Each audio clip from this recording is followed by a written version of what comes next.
ಆತ್ಮೀಯ ಸ್ಪರ್ಧಾ ಮಿತ್ರರೇ, 2015 ಪ್ರೌಢಶಾಲಾ ಶಿಕ್ಷಕರ ನೇಮಕಾತಿಯ ಗಣಿತ ಪ್ರಶ್ನೆ ಪತ್ರಿಕೆ ಭಾಗ 2 ಈಗಾಗಲೇ 5 ಪ್ರಶ್ನೆಗಳನ್ನು ವಿವರಣೆಯ ಮೂಲಕ ತಿಳಿಸಲಾಗಿದೆ.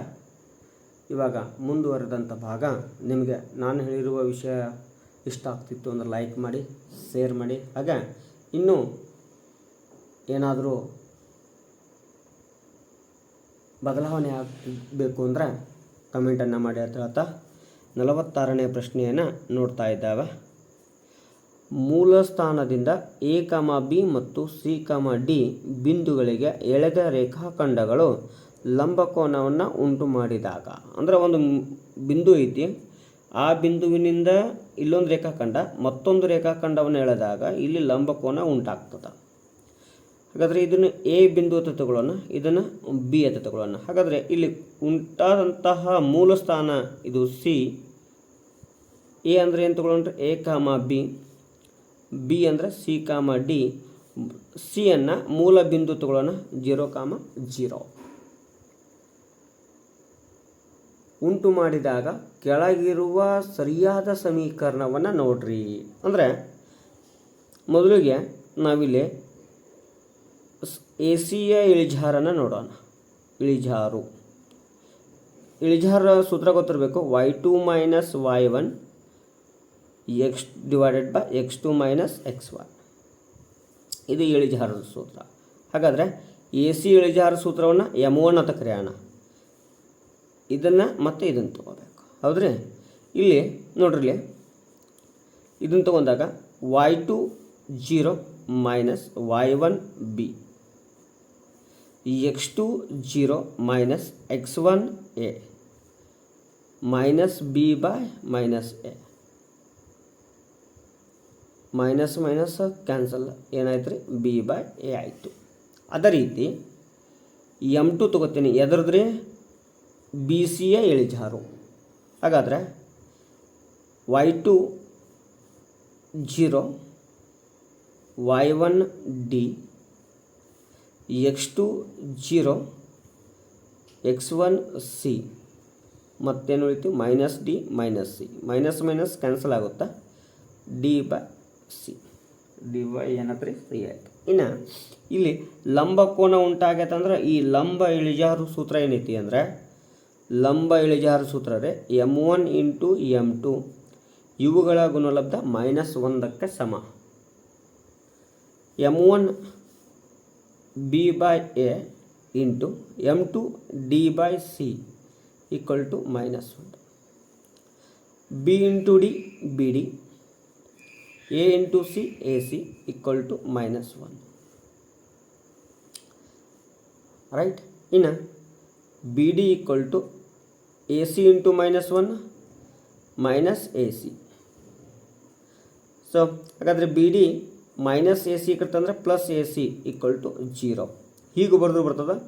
A C plus B D equal to 0 ಹೀಗೆ ಬರೆದ್ರು ಬರ್ತಾ ಇದೆ. ಇದು ಸರಿಯಾದ ಉತ್ತರ. ಇಲ್ಲಿ ಆಪ್ಷನ್ ಒಳಗಡೆ ಏನಾಗೈತಿ ಅಂದರೆ ಯಾವ ರೀತಿ ಇಲ್ಲ, ಬಟ್ ಇಲ್ಲಿ ಪ್ಲಸ್ ಆಗಬೇಕಾಗಿತ್ತು, ಪ್ರಿಂಟ್ ಮಿಸ್ಟೇಕ್ ಆಗಿದೆ.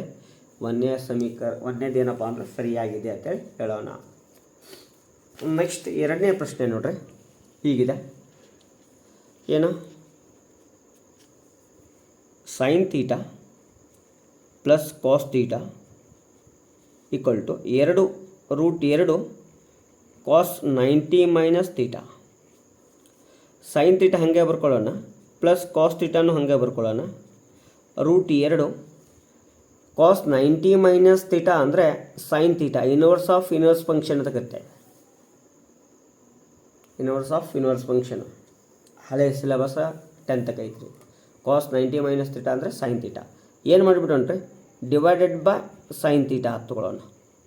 ಹಾಗಾದರೆ sine theta divided by sine theta,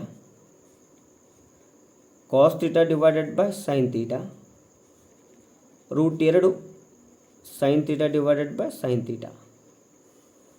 so ಒಂದಲೇ ಒಂದು. Sine theta divided by cos theta ಅಂದರೆ ಹೇಳ್ರಿ cot theta. Sine theta cancel, √2. ಇನ್ನು cot theta equal to √2 plus 1 ಆ ಕಡೆ ಹೋದರೆ -1. ಹಾಗಾದರೆ ಕಾಟ್ ತೀಟಾ ಅಂದರೆ ಏನಾಯ್ತು ರೀ? ಅದರ ವ್ಯಾಲ್ಯೂ √2 - 1 ಆಪ್ಷನ್ 4 ಸರಿಯಾದ ಉತ್ತರ. 48ನೇ ಪ್ರಶ್ನೆ ನೋಡೋಣ್ರಿ. ಒಂದು ತರಗತಿಯಲ್ಲಿ ಎಕ್ಸ್ ಆಸನಗಳಿವೆ. ಒಂದು ಆಸನದಲ್ಲಿ ಒಬ್ಬ ವಿದ್ಯಾರ್ಥಿ ಕುಳಿತುಕೊಂಡರೆ 9 ವಿದ್ಯಾರ್ಥಿಗಳು ಆಸನವಿಲ್ಲದೆ ನಿಂತುಕೊಳ್ಳುತ್ತಾರೆ ಮತ್ತು ಒಂದು ಆಸನದಲ್ಲಿ 2 ವಿದ್ಯಾರ್ಥಿಗಳು ಕುಳಿತುಕೊಂಡರೆ 7 ಆಸನಗಳು ಖಾಲಿ ಉಳಿಯುತ್ತವೆ. ಹಾಗಾದರೆ ತರಗತಿಯಲ್ಲಿರುವ ಆಸನಗಳ ಸಂಖ್ಯೆ ಎಷ್ಟು? ನೋಡ್ರಿ, ಸಮೀಕರಣ ಬರ್ತೀನಿ ರೀ. y = ಒಬ್ಬ ವಿದ್ಯಾರ್ಥಿ ಒಂದು ಆಸನ ಹೌದ್ರಿ. ಹಾಗಾದರೆ ಎಕ್ಸ್ಟ್ರಾ ಎಷ್ಟು ವಿದ್ಯಾರ್ಥಿಗಳು ಉಳಿತಾರೆ? 9 ವಿದ್ಯಾರ್ಥಿಗಳು ಉಳಿತಾ ಇದ್ದಾರೆ. ಅದೇ ರೀತಿಯಾಗಿ y = ಮತ್ತೊಂದು ಸಮೀಕರಣ ಮಾಡ್ತಾನೆ. ಇಬ್ಬರು ವಿದ್ಯಾರ್ಥಿಗಳು ಆಸನದಲ್ಲಿ ಕುಳಿತುಕೊಂಡರೆ ಒಟ್ಟು ಎಷ್ಟು ಡೆಸ್ಕ್ ಖಾಲಿ ಉಳಿತಾವ? 7 ಡೆಸ್ಕ್, 7 ಆಸನಗಳು. ಯಾಕಂದರೆ ಆಸನಗಳ ಬೆಲೆ ಏನೈತ್ರಿ? ಎಕ್ಸ್ ಐತಿ. ಹಾಗಾದರೆ ಇಬ್ಬರು ಕೂತಾಗ ಉಳಿಯುವಂಥ ಆಸನಗಳ ಸಂಖ್ಯೆ 7. ಹೀಗಾಗಿ ಒಟ್ಟು ಇಬ್ಬರು ಕೂತಾಗ ಉಪಯೋಗವಾಗುವ ಆಸನಗಳು x - 7. y = x + 9. y = 2 × x 2x - 2 = 14. y value ಸಿಕ್ಕದ್ರಿ ಏನು? x + 9. x + 9 = 2x - 14 ಪ್ಲಸ್ 9 ಇಲ್ಲಿ ಇಟ್ಕೊಂಡ್ರೆ -14 ಈ ಕಡೆ ಬಂದರೆ +14.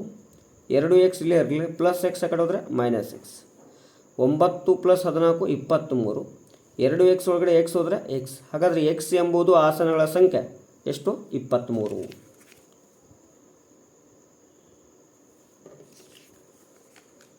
ತ್ರಿಭುಜ ABCಯಲ್ಲಿ ಕೋನ A = 3, ಕೋನ C = 2 × ಕೋನ B ಪ್ಲಸ್ ಕೋನ C ಬ್ರಾಕೆಟ್ ಹಾಕಿದ್ದಾನೆ ರೀ.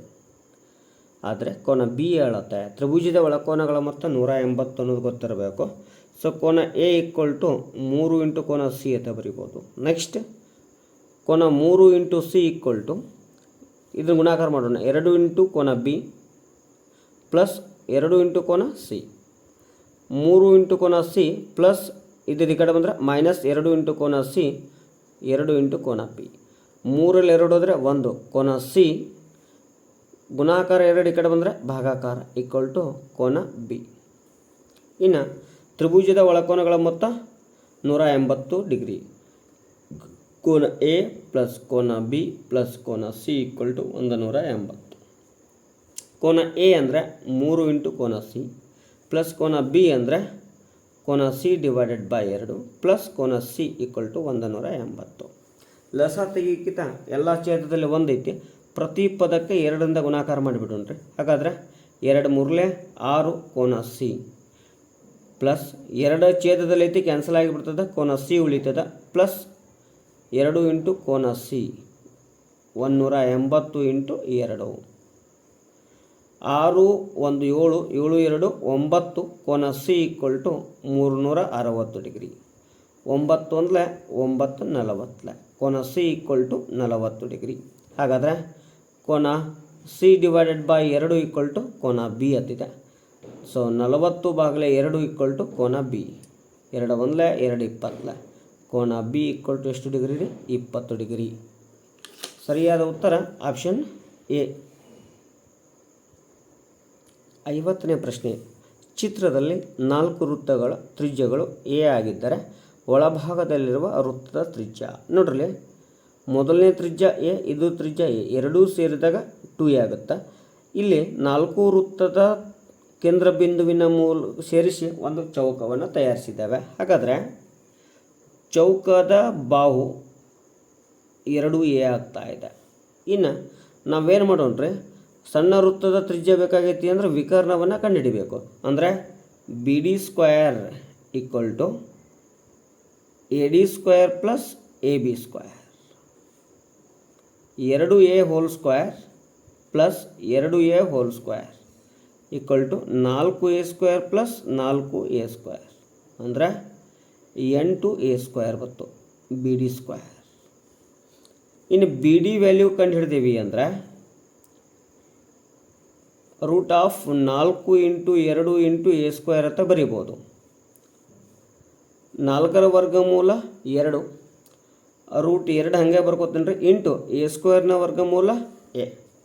ಹಾಗಾದರೆ ಬಿ ಡಿ ವ್ಯಾಲ್ಯೂ ಸಿಕ್ತು. ಇನ್ನು ಸಣ್ಣ ವೃತ್ತದ ತ್ರಿಜ್ಯ ಬೇಕು. ಹಾಗಾದ್ರೆ ಸಣ್ಣ ವೃತ್ತದ ತ್ರಿಜ್ಯ ಅಂದರೆ 2r ಅಂತ ಕರೆಯೋಣ.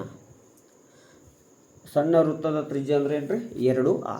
ಅಂದರೆ ಬಿ ಡಿ ಒಳಗಡೆ 2 ಇಂಟು ದೊಡ್ಡ ವೃತ್ತದ ತ್ರಿಜ್ಯಗಳು ಎಷ್ಟೈತೆ ಎ ಹತ್ತಿದೆ. ಅಂದರೆ ಇದೊಂದು ಎ ಇದೊಂದು ಎ, 2 ತ್ರಿಜ್ಯಗಳು ಬೇಕಾದವು. 2r ಬಿ ಡಿ ಅಂದರೆ ಏನೈತಿ 2 into root 2 A minus 2 A ಹತ್ತಿದೆ. 2r ಈಕ್ವಲ್ ಟು 2 ಸಾಮಾನ್ಯತೆಗೆ 2 ಎ ಸಾಮಾನ್ಯತೆಗಿನ ರೂಟ್ 2 ಮೈನಸ್ 1, ಈ 2 ಕ್ಯಾನ್ಸಲ್. ತ್ರಿಜ್ಯ equal to root 2 minus 1 into A. So ಸರಿಯಾದ ಉತ್ತರ ಯಾವುದು ಅಂದರೆ ಆಪ್ಷನ್ 2 ಆಗಿದೆ.